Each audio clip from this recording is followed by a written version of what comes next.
Hey everyone, welcome back to another episode here on Doctors Go Live with me, Nina Shahril Khan, your host. And today we are talking about a topic that many parents are just way too afraid to ask about.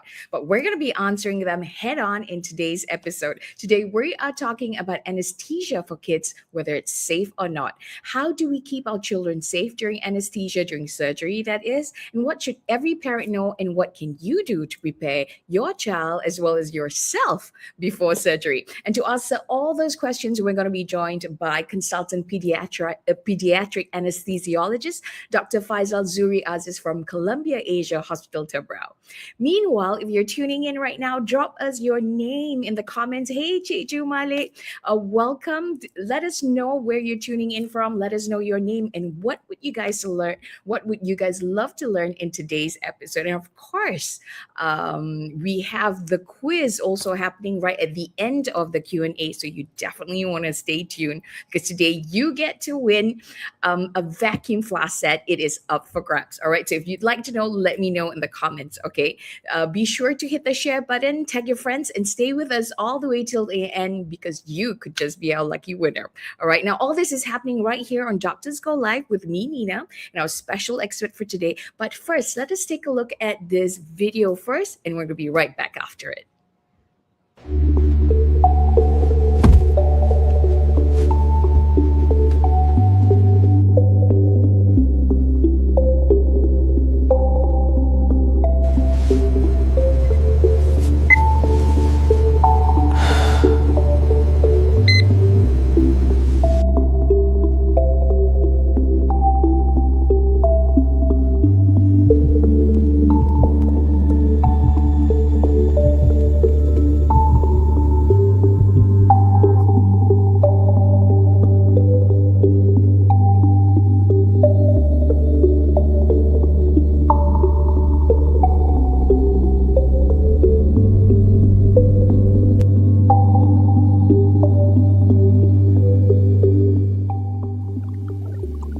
Surgery can be scary, especially when it involves children and putting them under anesthesia.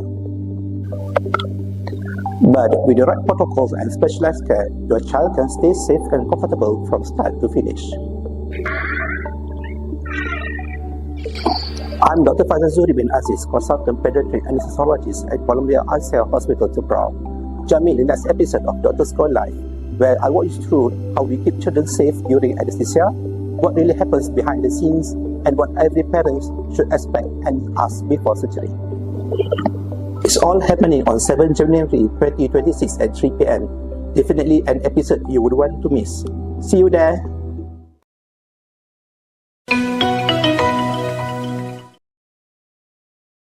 All right, welcome back. If you just tuned in, you are watching Doctors Go Live with me, your host Nina Shahril Khan, and today we are talking about something that makes a lot of parents nervous. If you saw that video, I got nervous also if I were a parent, and it makes us anxious.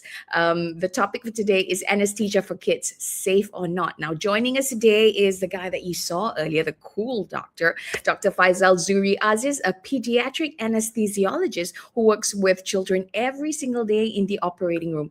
Basically, the best person to answer all your questions for today's topic. So welcome and be ready to ask your questions in the comment. Meanwhile, welcome Cheju Malik, Haridas, Zeti Awang, Pamela Johnny. Thank you for joining us today. And here's our expert, Dr. Faizal. How are you doing? I can't quite hear you. Hang on. I think you're muted. That's it. Well, there you go. Yeah. Thank you, Nina, for having me today. Okay. First of all, Hi. Doc, so when you go into surgery, do you normally look that cool like in the video with those happening, being on the head? Yeah, I do have I do have a lot of cats actually. Okay. In my locker. Okay, so it helps with the children, right? I guess. Yeah, definitely, yes. Yeah. Of course, they don't want to say their doctor's nervous. God. Okay, got it. So before we jump into the questions, just a quick reminder to all of you was watching. Right at the end of the show, we have our Doctors Go Live quiz where we're gonna ask you very simple questions, and you get to win a vacuum flask set. So do pay close attention to Dr. Faisal, because you could win that. Now, if you've got a question, don't hold back. Drop the question in the comment section anytime. And by the end of my Q&A with Doc, we're going to be answering that. All right. Hi. Hey, Puad. Thank you for joining us again. So let's get started. All right. Now, Doc, before we start, could you share with us a little bit about yourself? What do you do as a pediatric anesthesiologist? And what inspired you to get into this very specific but important field? If you can share with us. Okay, all right. I graduated as an anesthesiologist in 2012, and since 2012, actually, I've been doing a lot of cases in different all type of disciplines. But I started doing my subspecialty in pediatrics in 2020, basically because I think I love pediatrics, I love kids, and so I just want to further my training in pediatric anesthesiology, which I started in 2020. And for 3 years, 2 years in Kuala Lumpur and 1 year abroad in UK. And then since then, I've been doing a lot of pediatric cases in all disciplines, neurosurgery, orthopedics, and all sorts of, respiratory. So yeah, but I'm also doing a general and adult anesthesia as well, but my subspecialty is in pediatrics. So yeah, it's been challenging, but actually I love it so much. Yeah, then I just normal anesthesiologist, I guess. Okay, before we go into what's the difference between pediatric anesthesiologists and normal, I guess, adult anesthesiologists, and what is it that you love about it so much? Yeah. What if I can summarize the pediatrics? Actually, they're quite. You have to be very, very detailed. You have to be very vigilant, because when we talk about pediatrics, it means that day one of life up to 18 years old. So there's a wide range of age, and also it involves all different kind of physiologies. So we have to cater our anesthetic to their age, to their size, to their their backgrounds of medical things. So it's very, very, you have to be very detailed and very, very vigilant. Yeah, that's what. Wow. Okay, that sounds really interesting. Yeah. Okay. And why is it important that we talk about today's topic? Why are we having this conversation today, so that the audience understand the importance of it? Because I've been seeing parents, especially the first-time parents, that they're quite worried about the child going to surgeries. So I'm here today to explain to them that actually the anesthetic in children is generally safe. So that's the thing that they need to understand. It's not because now in the modern world, it's actually safe to say that now anesthetic is quite safe. Whether it's the child is small, they want all the way up to adulthood. So, and of course, there are some things that we need to explain to them, because every background of every child is different. But most important things that we need to see into the details, take a good history, and cater our anesthetic technique to their problems. Okay. So based on that, because my next question is, are there any common concerns or misconceptions about anesthesia when it comes to kids?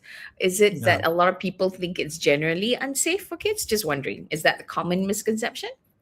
No, it's not. I wouldn't say it's not safe. Okay. Of course, whatever we do is, of course, there's some side effect, but actually it's safe. Generally, it's still safe. Okay. But is it a common concern for parents? Yeah, of course. Of course, they have some worry, a lot of things. Yeah. Okay. So that's why we're having this topic, so that we can sort that out once and for all. Okay, got it.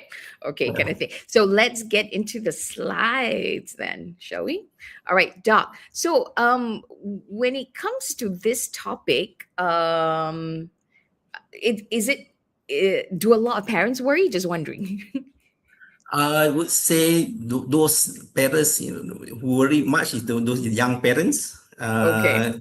With first child, of course, and the first child going to surgery, of course, the kind of parent will worry the most. But and I receive a lot of the same questions with, are they going to feel pain? Are they going to slow in awakening, so yeah, this is always my job, explaining to them that generally, of course, I will tackle the pain and we may make sure they are sleep throughout the surgery. Okay. But when we talk about pediatric anesthesia, it's not only surgery. It can be done, it can also involve sedation for, let's say, for MRI under anesthetic, Okay. or Okay. short procedures such as biopsies, skin biopsies, or CT scan. We Mm-hmm. just need the child to lie still for a few minutes. So it's not only surgery, but it also can involve procedures. Okay. So Yeah. actually, one of the questions I was wondering, because even adults get scared during MRI, right? And sometimes, like even Yes. I had Yes. had it done, and I couldn't sit still; they had to stop, kind of thing, Yeah. because I think I was having a nervous reaction or something. So Yep. for kids, for these kind of procedures that normally adults awake, so the kids actually Yeah. sleep. Is it because we need them to be still? Yes. Yes. I So see. what Okay. usually? Yeah. Okay. So. Cool. Anything you want to add to that, Doc? Sorry. No. No. No. Okay. Can continue. Okay, got it. Okay, let's go to the next slide then, kind of thing. Before we begin, what exactly is anesthesia? Yeah, Doc, so that we're all on the same page. Okay, basically anesthesia is a medical procedure where we induce a patient into sleep. Mean we give some medicine to the patient to put them to sleep, and then also we so that they can lie still throughout the surgery, and we also manage the pain with our painkillers, and we sometimes if the child is fully asleep, we take over the respiratory part, the breathing part with our machines. So basically, these are the things that we should look after during anesthesia, where we take part of their awareness, their breathing, and also their pain control. So Okay. of course, they have Oh, okay. You said, of course. What? Sorry. there are the different types of techniques, and also depends on the type of the surgeries or procedures. Okay, got it. So basically, in summary, it's basically something that helps children stay still, for however duration is needed for the procedure or the surgery, right? Yes, correct. Because it helps make the surgery successful and procedure as well. Yeah. Yes, yeah. Okay. Now this is very interesting because I just assumed that children were small adults. What do you mean by this? Yeah. Okay, children are not small adults. It doesn't. Okay, let's put it this way. Even though the child looks small, but it's not only involve the size. It's also involve the respiratory part, the cardiovascular part. I mean the blood pressures, how they breathe, how the blood pressure, the blood pumps. So we have to look into all this. So it means that let's say for adult 60 kilos, we give that amount of drugs. Let's say we have a 30 kilo kid, which is half of the body weight of the adult. It doesn't mean that the medication that we give also half. No, it doesn't mean that way. It has to be tailored accordingly, and it must be calculated precisely, because any error, even though it's a few milligrams, also can affect very much. I see. Okay. Yeah. So it's not necessarily half. Yeah. Yeah. What other factors come into play? Is it because certain organs are not developed or something like that? Just wondering. Yes, that's it. I Yeah, see. the most important organs are respiratories. I mean, also their livers, yeah, and also the cardiovascular, basically. Okay. So I'm very curious. How do you know how to calculate it, or is that based on results and data from other patients? Ke macam mana? Yeah, that's always. Yeah, they always have a formulary book where we check into it means that this, let's say for example, this antibiotics for this age is how much, for example, and this medication to put them to sleep is how much, like this. So you always refer to our textbook, which we learned many years. So that's how we put into practice. I see. Okay. Um, Got it. And of course the case that you're working on lah. Okay, got it. yes. All right. So so what kind of preparation happens before a child goes for surgery? Perhaps you can share with us, Doc.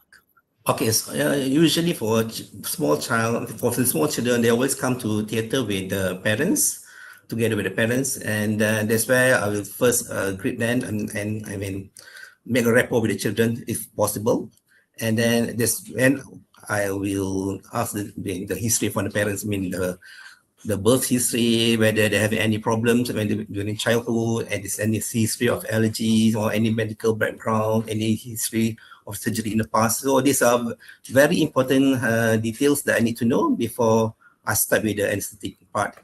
And also the most important thing what time did the child last eat or drink, because it's very important for the children to be kept fasted for the surgery.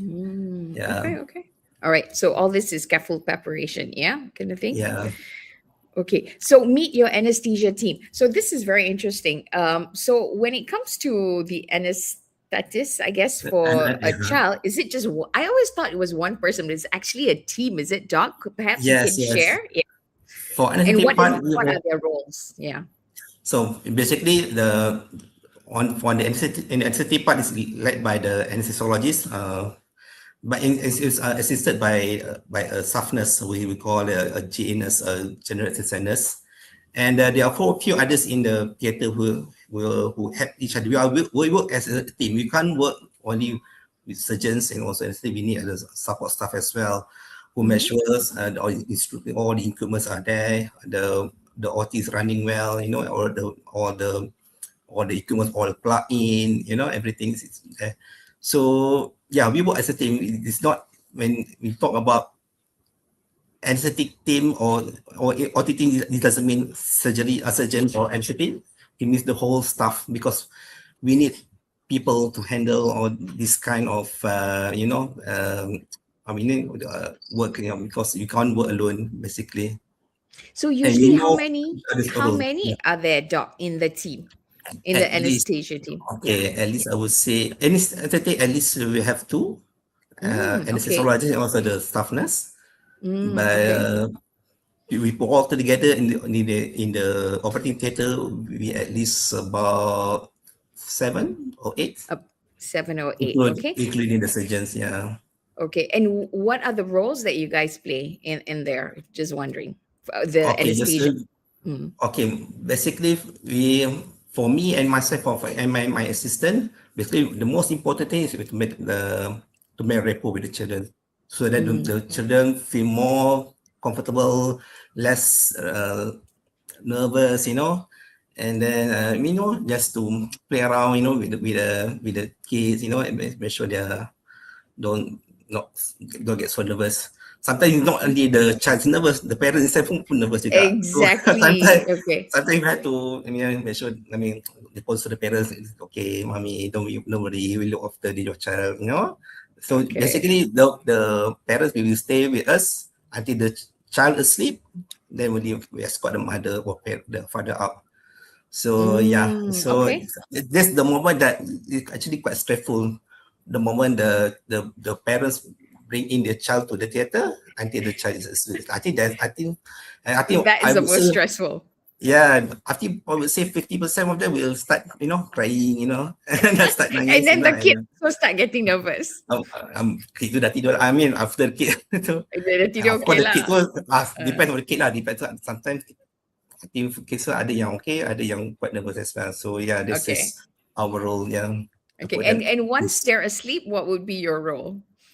Just monitor. Okay, once the patient said, then I will start doing my jobs, whether to put the airways, start put on monitors, start ventilate all those things and monitor them and start with the surgeries. Yeah.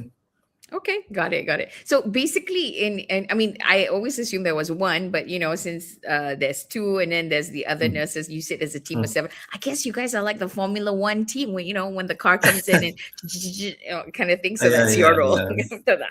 Okay, all right. What about this, Doc? Can you share with us about this? Okay. Yes, like I said before, for pediatrics, Mm-hmm. dosage is always very, very important because it depends on the age and the weight of the patients and also the medical conditions. For example, we do have a child who's obese, for example, 7 years old, but with about 40 kilos, for example. So for 7 years old, 40 kilos doesn't mean that let's say the drug is 2 milligram per kilo. So it means that he should receive 80 milligrams, right? But if the normal child, 7 years old, 20 kilos, he will receive a 40 milligram. But we can't simply say, okay, this child, 40 kilos, we can simply give 80 milligram because it will act differently in an obese child because the effect will be so much and it will affect the respiratory and also the blood pressure. So I must study the dose in the child who is out of it is out of the normal range of body weight, for example, and those with a medical condition as well. So these are the things because the varieties in children actually quite wide, I would say. I guess some is normal, some is not normal, So there's this thing I have to be careful and very. And then I need to calculate very, very, very, very carefully. Very, very carefully. Okay, Yeah, got it. yeah, Okay, cool. So that's the importance of the safe medication and dosing lah, yeah, doc. And of yeah, course, yeah. this is a question I asked you during the surgery. If do you have anything to add to this, doc? And what do you normally monitor during the process? Okay, I do receive some question for the parents, but with whether what if the child stop breathing during the op, Mm-hmm. Okay, what happens? I mean, now our GM machine or machines can monitor every details in every second. I mean, we do monitors the respiratory rates, we do monitor the heart rate, the oxygen levels. So these are the routine in anesthetic practice. We do monitor it real time, and if the let's say if there's any changes in the blood pressure or the heart rate, and we could give some alarm to us. We make an alarm, and we'll be aware of it. So yeah, I will also explain to the parents that they shouldn't be worried about the vital sign, everything, because everything will be carefully monitored and make sure is within a normal range. So these are the things that we usually monitor during the anesthetic, for the heart rates, the blood pressure, oxygen levels, everything. So Mm-hmm. because these are very important vital signs in pediatric under anesthesia. Okay. Do you have any interesting cases that you can share with us? But if not, we can go, sometimes tak terfikir kan the cases. Okay. I don't have a really because okay, I have a lot of cases that but I can share one thing because I had a case a child coming for the surgery for I think it's an appendix, and he has a history of bronchial asthma, and so he was done under general anesthesia, and then unfortunately during the intraoperative, I think the patient had attack of asthma during operation, and it During was surgery. Okay. during surgery, but it was picked up by our machines. We could it detect something and the high pressure and everything. So, but because our machines can detect all these things, can deliver the medication that he needs during the surgery itself, and alhamdulillah, I mean the asthma broke, and he back to normal. So yeah, this with the normal our modern GM machines, we can pick up all these things even during the surgery, and we can be treated accordingly. I see. Okay, so it was very quick that it was picked up because of the Yeah. machines lah. Okay, so Yeah. that's the awesome thing about advanced technology. I think which brings us to the next question lah kan, advanced equipment Yeah. design for children. Maybe you Yes, can yes. share with us. Cerita lah dok, macam dah tahu je apa yang nak tanya. So basically, yes, yeah. I've been practicing anesthetic for almost 20 years plus already. So I can see the changes when I first started anesthetic and now in 2026 already. So I can see all this in terms of our monitorings in our equipments. I can see a lot of changes on the all modernized, and we can pick up a lot of things when the patient is under anesthetic. Yeah. For the child, yes, whether in terms of masks, tubes, and monitors, I mean, we have a lot of gadgets to play with. All this is to monitor during the child to make sure they are safe during anesthesia in all the alarm system. And we have a backup equipment. Let's say the machine suddenly fails during the surgery. We all have some backups. When we have an extra bag, extra machine as well, just in case our machine fails during the surgery. So we must have all this backup in our operating theatre to make sure the patient is safe during surgery. Yeah. Wow. Okay. I can think that sounds fantastic. Okay. Next question would be, I think this is a really important question because yang Yes. ianya selalu panic kan. That is the Betul. biggest thing actually. So, and especially when you're dealing with children. So how do you help children feel less scared before surgery? And especially how do you handle the parents? Because sometimes the parents are the one more scared. And then Yeah. you're smiling there. So I'm sure you face this. And at the same time, how do you manage the parents? And then what can parents do also? So do share with us, Doc. Yeah. Okay. For a child, when a child comes into operating theatre, I always encourage the child to come in the street clothes, but so you don't have to change to the hospital clothes because most of the children, they are actually more comfortable with their street clothes, with their own clothes. And they always come together with the parents. Okay. And then if the child likes gadgets, for example, iPad or phone, and just let them together with them into the theatre with them. Last time when I was in UK, the whole team have iPad actually, and they will lend the iPad to the children to play with. Whatever games until they're induced, until they're put to sleep with the anesthetic drugs. So yeah, that's how we do it. And some hospitals that I worked before, if they even have slides, I mean like a mini playground in the operating theatre, so for the children to play with the in the playground basically. So this how we make rapport with the children. We want them to be comfortable, less stress, be live friendly environment, and then of course when they are playing within the play or in mini playground, and then that's when we ask the detailed history from the parents and which and then so for the method of anesthetic, how we start with anesthetic, there are two ways. First is IV injections. The second way is gas induction. So if the child comes with a cannula, that's the easiest one because we just give the medicine through the cannula. But those without cannula, then we have to sort out with the gas induction. For gas induction, can be quite tricky because we need the child to breathe through the mask, and our anesthetic gas there has some smell actually. So some people, some children they're quite okay, but some children don't like it.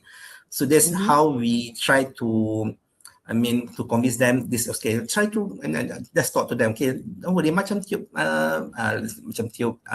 lilin during your birthday ke, try to blow the balloon, something like that, just to make them. If they are okay, then okay lah. But if they are, but some of them quite resistant, they refuse. That's why we need the parents' help, because I memang tak boleh nak nafikan. We have sometimes if we need to restrain the child to put them to sleep with the gas, we need the parents to hold the child for us, because this is much better rather than kita hold the child, because it looks quite not nice. Sometimes the parents, kalau parents yang pelukkan anak tu, they do nicer actually, I would say. and I then just see. put them to Okay. sleep, and then put them to So sleep. speaking of parents here, Doc, how do you calm the parents, and what can parents do to help? And are there cases where parents are too helpful? Just wondering. So I would say kalau macam the children, okay, these children, okay, I will tell the parents my plan for anesthetic. Okay, let's say, Mm-hmm, okay, see, this child doesn't have any cannula, and mm-hmm. I probably Cannula I'm is kind of, the ada je thing. granula tu yang jarum tekan, Okay. So that granula one tu. boleh masuk dia senang je lah Ah, kan. Kalau tak ada, kalau adult tak ada tau. Kalau tak ada, then probably we need put the child to sleep with gas. So mm-hmm, if then I will tell the parents, okay, see, madam or encik, I probably need your help to hold your child for just few seconds, probably just about 1 to 2 minutes, while I'll induce the child with the gas lah. So dia akan meronta sikit, but it's just for a minute. Lepas tu dia akan tidur. So one is jangan risau, it's normal. It's normal reaction kalau budak tu bergerak-gerak, this is normal. Because once he's asleep, then it should be okay. Then I will start looking for the line and then put them in to sleep and give them medicine lah. Tapi kalau budak tu memang dah ada line, then actually it's quite easy actually. Just give them medicine, put them to sleep, and then start with the surgery. Has there been any cases where the parents were, I don't know, too helpful or got in the way? In how did they get in the way, and what's your advice to parents? So far tak ada yang macam too helpful lah, tapi yang Pernah macam dengar case tak? macam tak nak tolong sangat pun ada juga, macam dia tak nak Oh, really? dia tak nak tolong, macam dia tak nak tolong restrain because Why? Just wondering. I tak sure berapa, bukan dia tak sampai hati kot. So if that's the case, then kita punya staff lah, basically my nurses saya tolong pegangkan budak tu. Because masa I was trained in UK, dia macam I think this is the child's law yang kita tak boleh restrain the child unless it's the parents lah. So basically memang parents tu yang kena pegangkan budak tu. So that's how I practice juga in Malaysia. So basically I just ask the parents rather than our staff yang doesn't appropriate lah. Because also I think overseas they're more particular about these things. Nanti kan kena God knows what kan. Yeah. Okay. Yeah. Kind of thing. All right, cool. So that's how do you keep parents calm? I guess that is the other question. I will explain to them again, macam I explain now. Don't worry, it's safe. Unless ada certain things that I need to tell, macam I tak boleh sorot semua benda. Kalau benda tu memang very risky, and I have to tell them the risk. Macam risk of bleeding ke, risk of respiratory problem after surgery. And what I need to tell them, because I tak boleh cakap semua elok. Padahal kalau benda tu, I mean the child memang ada high risk, I have to tell them this is okay, this is risk. Tapi kalau budak tu is the child is actually straightforward, well fit and well before, then I will say, okay, actually your child has the risk is very, very low. It should be, I mean, she got out of it really smooth, and then safe lah. Okay, got it. So basically you give them the information that will help them ease their worries and stuff like that lah. Okay, all this is before surgery, during surgery. What about after anesthesia? What's the recovery process like? Do you still monitor them 24/7? And are there side effects that? And what do you do? Just wondering. Okay. After the anesthetic, we off the sleeping medicine, and then the child will go. And that's when we put them in the recovery area, in the recovery for probably another half an hour, just to make sure everything is okay. The breathing is okay, the blood pressure is okay, the pain control is controlled. Then only we send them back to the ward lah. So this is the I would say this is still an area that we make sure the child is taken care of. Maksudnya in terms of breathing, the pain, because nanti kalau dekat ward, nanti kalau patient tiba-tiba pain is not controlled and start crying, thrashing around, so it doesn't look nice. I mean, it's not good, like, basically. So this when the moment that kita make sure everything is okay before we send back to the ward. And then kalau child tu yang still within age yang ada separation anxiety, then we call the parents to be with them in the recovery area as well, so that they're more comfortable, tak ada separation anxiety. Yeah. And how long are they usually in the recovery area? Usually Just wondering. about around half an hour. 30 And then they minutes. can go Yeah. back. And then To the after ward. that, balik bilik. Okay, to the ward. Balik to work. Yes, yeah. Okay, got it. Think kind of thing. Right. Let's take a look at the next question. Managing risks. Okay. So normally anesthesia is very safe, right? But of course, there's things do happen. So how do you Yeah. prepare for emergencies? And do you So, guys go for training and whatnot as well? Continuous training? Just okay. wondering. So of course, and generally anesthesia is safe, but of course every procedure memang ada dia punya own risk. So the risk yang kita anticipate tu depends on the child's background lah. Let's say kalau macam for example tadi I cakap tadi kalau the child has a history of bronchial asthma, so I would anticipate any problem kalau suddenly the asthma attack comes again. So I would prepare my medication that cater to the asthma treatments. So these are the things this is how I prepare myself. That I would anticipate kalau budak tu the child has any other problem with, for example, any allergic to an unknown antibiotic, for example. So I have to prepare all this medication that to treat allergy. This how I prepare myself lah. Yeah. Okay. Yeah, I will brief then I will always brief the team as well. Okay, this child has allergy to this, and then please make sure you don't include in the medication or this medicine. For example. Okay. Yeah. Okay. What about doc? Trainings. Yeah. How often do you guys go for trainings? Trainings, we have briefings. I would say we do have briefings with our colleagues once every month. That to make, but the checking of the emergency equipment is to be done every day to make sure our equipment for emergency is always ready every time. Okay. All right. Cool. Let's take. Okay, so you guys do it usually lah. Okay, now what about commitment from the I know that there's commitment from the anesthetics team. What about the hospital itself? Yeah. Yeah, I mean, we have always in continuous communication with our managements with in terms of whatever equipment that I want for the safety of our patients, and the management has been quite supportive, and they are very supportive in what we request in terms of the equipments, monitorings, and so on. Yeah. Okay, so that is for the hospital side lah. What about parents? What can they do to help?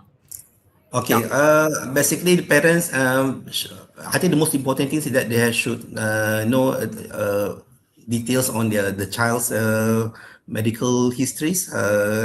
They should tell us wherever the illness or any past histories. And also, and then the other things is the fasting instructions. I think they should follow it very carefully. I say because the child need to be fasted for surgeries. I know that it can be quite stressful, but then the child needs to be fasted, and it depends on what kind of a meal or fluid they take. Kalau budak tu last kali ambil let's say clear fluid, just 1 hour ago, then they should tell us, because we need to leave it at least for 2 hours. The child for the last time that they had their clear fluid, for example. Okay, got it. So, Doc, I guess yang paling susah for you, is it the fasting part, especially for small children? Just wondering. Or Yes. that's manageable, or it is okay. Yes, some parents dia kata tak sanggup, to see the child fasting for so itulah. long, and then but we okay. I mean, for the solid meal, for solid food memang kena 6 hours. Tapi actually for clear feed, only need to fast for 2 hours. So actually, kalau dia rasa dahaga, you can always give us clear feed, and then you just wait for 2 hours. Then we can start with the anesthetic. So you don't Okay, have to got wait it. for first one actually. Yeah. All right. Okay. So I think that's all the questions that we have today. But to summarize, what are some of the things that you learned? Or if you have any questions, let us know in the comment section because we're going to go into the Q&A. Okay. So Doc, if in your experience, what's the most common mistakes that you see parents or children making with regard to this topic? And if you had one message to leave with the parents, what would it be? Common mistakes and one message. Okay. I think the first message to the parents that do not worry. If you are in anesthetic is safe and you are in good hands here in the hospitals. And the common mistake I would say that I think please know the bits. Please know the details of the child's background. Bukan nak cakap apa lah Nina, because I would say that sometimes the father yang tak tahu history of the child, macam dia medical history, mother yang tahu banyak. Tapi yang masalah ni accompany the child to the theatre tu, ayah dia bukan mak dia. So mak dia, ayah dia macam tak sure dekat mak. I see. Buat medicine. So what's your advice with that for both parents to be there or to child? I think both parents should know the children details. Medical history. Medical history. So more of the story, parents' money and busy out there, no matter what, make sure you know your kid's medical history. That should be one. Anything else, Doc? That should be all. Okay. All, yeah. And 2 hours fasting is okay. It's not cruel. Okay. For not all. Kalau macam solid food, 6 hours. Okay. All right. Anyway, they will survive. Okay, that's why we have fasting months. All right. Okay, so let's take a look at our Q&A. The first question is with Kumarasan. Good afternoon. Nampak tak the question, Doc? Yes, what are the possible complications and challenges giving an anesthetic for special needs kids, specifically for Down syndrome? Yeah, Doc? Could you advise? Okay, while you're answering the question, I have to buka the pintu for my auntie baru balik. So continue. I'll be back soon. Okay. Okay. So for Down syndrome involve other parts of the system. They can have some congenital heart disease. Some of them have endocrine disorders such as hypothyroidism. So if you talk about challenges, can be a lot of challenges. Kalau macam cardiovascular disease, they may have some heart problem that we need to be careful when giving the drugs. For endocrine pun, if they have the endocrine disorder pun, for example hypothyroidism pun, they have delayed metabolism of drugs, so it may affect our drug, the drug effect as well. So basically kalau Down syndromes, a lot of things need to be looked into. It can be quite challenging. And kalau nak kata complication tu, actually banyak benda boleh berlaku. Because for Down syndrome, they have laxity of joints. So during intubation of the anesthetic, breathing tube tu, might injure the cervical. During positioning pun might injure the other joints. So actually, lots of things can happen during Down syndrome child during anesthetic. Yes. So this would actually fall under special cases, and you got to do your research and previous reference. Okay, but have you personally worked with a Down syndrome child before?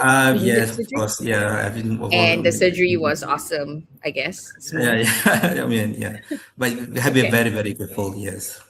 Okay, fantastic. So Kumar said, no reason for you to worry. It just needs extra special care from your expert, yeah, kind of thing. Liash Gani has a soalan. Anak saya umur 6 tahun mengalami anaphylactic shock semasa hendak dibius. Actually, anesthetic tu panggil dalam Malay is bios Bios, betul. Bios, okay. Such a short word. Compared to England kan yang anesthesia dah lah susah pronounce. Okay, adakah akan ada long term effect kalau he had anaphylactic shock semasa hendak debut. Okay. But now, And why does that happen, ya, Doc? Maybe you can help educate anaphylactic us. shock tu maksudnya is a macam allergy yang teruk ketika Oh, pembiusan. So so that means they're allergic to the something that I don't know. okay, So okay, when a child or any patient has a anaphylactic shock during bius, so kita kena identify apa source yang menyebabkan dia having this anaphylaxis. So I see. this medication ke ataupun this need to be avoided for during the next anesthetic. Long term effect, I don't see any long term effect because anaphylaxis tu dia Masa berlaku tu there and je. then. Dia tak ada long term Okay. effect. Okay, Provided Doc. So management. let's say a patient has such a thing during your surgery. What do you do? Kalau benda berlaku during anesthesia, we have give some medication to reverse the effect. Okay, make sure the blood pressure is okay, the respiratory is okay, and then depends on the surgery. Kalau surgery tu haven't started yet, I probably just Delay ke? abandon surgery, cancel the surgery, and our aim there is to stabilize the patients and probably need to be admitted to ICU for stabilization. Okay, got it. That's So what I there would you do. go, Liash. That's your answer. Basically, tak ada long term effects sebab benda tu berlaku there and then. And hope that answers your questions of what doctors normally do if there is such thing masa surgery lah. Okay. So next question is from Yiki. What should parents ask the medical team if if their child is going for surgery that requires anesthesia? So ada soalan yang, because you are in this experience, what are some questions doctors should ask the anesthesia team? Should ask, okay, I would say that the parents will ask what will happen to the child after the surgery. Maksudnya in terms of the pain relief, okay, macam mana, how what the parents can do to help in terms of how to control the pain after the surgeries. Okay. And anything that they should do, any medication that should continue or discontinue, anything, and for the anesthetic part, what should they expect? So kalau macam the parent will ask me, I will say that okay, most of the time the child will appear a bit drowsy after surgery. Okay, sometimes some of them may have macam delirium, macam a bit restless, but this is very short term. It won't last long. After a while, the child will become back to normal again. Yes, and then in terms of pain, everything, it depends on the type of surgery lah. Kalau pain tu quite major, let's say abdomen surgery, then the child will put on medication that will a strong medication to help with the pain, such as morphine and everything. So these are things I will explain to the parents in detail. Okay, got it. Okay, Doc, I think since we have still quite a few questions, why don't we go into the quiz questions first? If we can have the quiz up. All right. Okay. So that's right, ladies and gentlemen. Before we continue the Q&A, we've got some awesome stuff up for grabs, and it is quiz time. And as mentioned in the first part of the show, we have some vacuum flask set up for grabs. So who wants to win? Let us know in the comments section. But first, what you need to do to win, first you got to make sure to share this video out at least 3 times. Remember to set the share post to public so everybody can see it. Means we can see it and check lah that you shared. Next, answer the 3 questions that we're going to show on the screen in a single comment, and you're on your way to win the prizes. First, share the video out. Remember to set the share post to public so everyone can see. Secondly, answer the 3 questions we will show on the screen in a single comment, your answers, and we will select the first 3 winners based on the correct answers and the shared post. So are you ready? Let's go to the first question. Okay, so the first question is, true or false? Children require the same type of anesthesia as adults. True or false? Anesthesia can affect every child the same way. True or false? Anesthesia has become safer over the years with better technology. So remember, put your answer in a single comment, and we'll select the first 3 winners based on the correct answers and shared post. All right, let's go back to the Q&A. Yeah, Doc? Okay, Yeah. Doc. So, let's see. Okay. Nor Farah Hani Putra tanya, BIOS ni sama ke untuk semua kanak-kanak atau ikut umur dan berat? Okay. And apart from umur dan berat, what else should it be included? Of course tak sama. Berat dan juga type of surgery lah maksud saya. Kalau macam saya kata tadi, kalau dia bukan pembedahan, just the child just need sedation macam untuk MRI atau CT scan. So the type of anesthetics yang saya bagi pun just to put them to sleep, just to make them lie still for a few minutes or 1 hour or 4 hours. Kalau macam pergi ke untuk the child needs surgery, that's one different because I need to take over the breathing part, put in a tube, take over the So pain. basically tak sama lah, depends on the case and the procedure. Okay, and also the history, medical history. Yes, betul, correct. Okay, got it. So I hope that answers your question. Yiki also has a question: is local anesthesia allowed during peds surgery? Peds tu pediatric lah kan? Okay, local anesthesia tu macam mana, Doc? Okay, local anesthesia local anesthesia is actually is a medications that we give around the nerve just to numb the area of the surgery. Maksudnya, let's say kalau macam kita buat operation kaki, so we give a local anesthetic that kaki around the nerve that supply the leg, so the leg will feel numb. Yeah, we do practice that. Memang kita practice that. Kita akan guna once patient, the child is under anesthetic, dah tidur semua, dan kita boleh guna ultrasound untuk to find the nerve tu, dan kita akan bagi local anesthetic around the nerve so that the area of the surgery tu tak akan rasa sakit at least for about 6 to 10 hours macam tu. So meaning that after when they wake up from the surgery pun, they won't feel pain and they're comfortable. I mean, at least for 10 hours tu lah, so that basically they're pain free lah, and actually it's good for them. Okay, got it. So it's basically allowed or not allowed in surgery? Of course it's allowed. Okay. Cumanya you need to explain to the parents, because once we give this local anesthetic, not only the limb will feel numb, and also sometimes they feel weak, macam tak boleh bergerak. In some children, benda tu they find it quite stressful. Sebab tangan tak boleh gerak. But you need to explain to them, this is a medication that may feel numb and also weak, but is the good is that it can cause you pain free lah. And you need to explain to the child and also the parent as well. Okay, but that would mean they will be awake, right? Because it's just that part. You need to be told before they put under anesthesia lah, so that they are aware benda ni akan berlaku. Yes. Okay. And then general anesthesia pula, Amira's question, is that where dia kena pingsan terus ke macam mana? Yeah, just say pingsan terus, yeah. Okay, got it. So is that one safe for children, especially regarding long-term brain development? Tanya Amisa. Okay, there have been a lot of studies looking on this long-term effect of the developing brain. Okay, there's a contradicting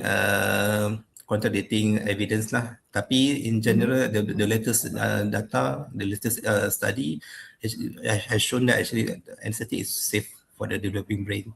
There's no, there's no strong evidence yang kata, of course, the old studies that have shown that children yang underwent surgeries at a very small age ada low IQ, everything, but the recent one has shown that actually quite safe lah. So it's not a strong evidence anymore. IQ dia bertambah, Dok. Lepas tu. Okay, so Nur Farhadi ada soalan. Biasanya siapa yang pantau keselamatan anak semasa di BIOS? I think you answered it, but let's hear it again. Ada this anesthesiologist lah. You're always there the moment we start until the moment we finish lah. Yeah, and So they also the always say, machine also helps, macam Doc shared yes, of earlier. course, yeah. The technology So very, that one very extra helpful. fast. Okay, Yes. got it. Okay, and then Yiki may soalan, how does the doctor decide if the child will be given anesthesia by mask, injection, or maybe even Okay. local, general ke kan? Macam mana nak Okay. tahu? I say, I mean, in okay, it depends on the type of the procedures or surgeries. Okay, whether the child, kalau the child already has got a cannula, yang barula tu, then we just use the barula to give the sleeping medicine. But let's say the child is so, let's say lah, the child is so chubby and we can't see any vein, then probably we need to put the child under with gas. And then what do we do for the child? Because sometimes it's quite stressful to look for the child in a difficult child, kan? So that's why we discuss with the parents. Okay, so let's see. I think the cannulation is quite difficult. So I think probably the best way is to put your child under with gas lah. So and most of the time they will accept our explanation and they agree to it lah. So mereka tak ada masalah. Okay, got it. Question from Elena Tan. Can a child undergo anesthesia if they are having flu or fever? Okay, basically no, but depends. Okay, let's say it's a elective surgery, you have to postpone the surgery lah, at least for 2 weeks lah, because you don't want the child to have any respiratory problem during and also after the surgery.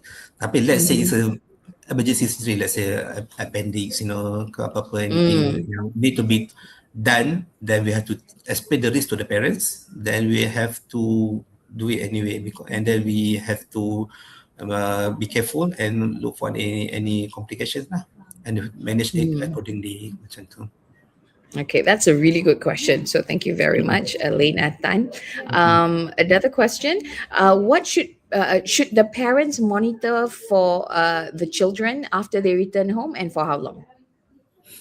I mean, the effect of anesthesia actually quite short actually. Let's say just now, I mean, the nausea, vomiting, delirium, I think it all happen during the hospital stay itself. It won't happen, won't last until when patient discharged from home. So it's basically, I would say that the effect actually quite short unless we do regional block, macam I cakap tadi lah, local anesthetic tu kan, around the nerve tu. Of course, it happens before that the numb tu may occur longer than it should. That one kita kena monitor, and they have to kena monitor lebih lah, and then kita kena beritahu parents, let's say, okay, here, if the numb still present, and then just let me know, kita akan, usually because yang numbness tu usually last about 6 to 10 hours, jadi takkan occur sampai more than 24 hours. So kalau benda-benda tu kena take note lah, and then kita akan monitor accordingly and manage accordingly as well.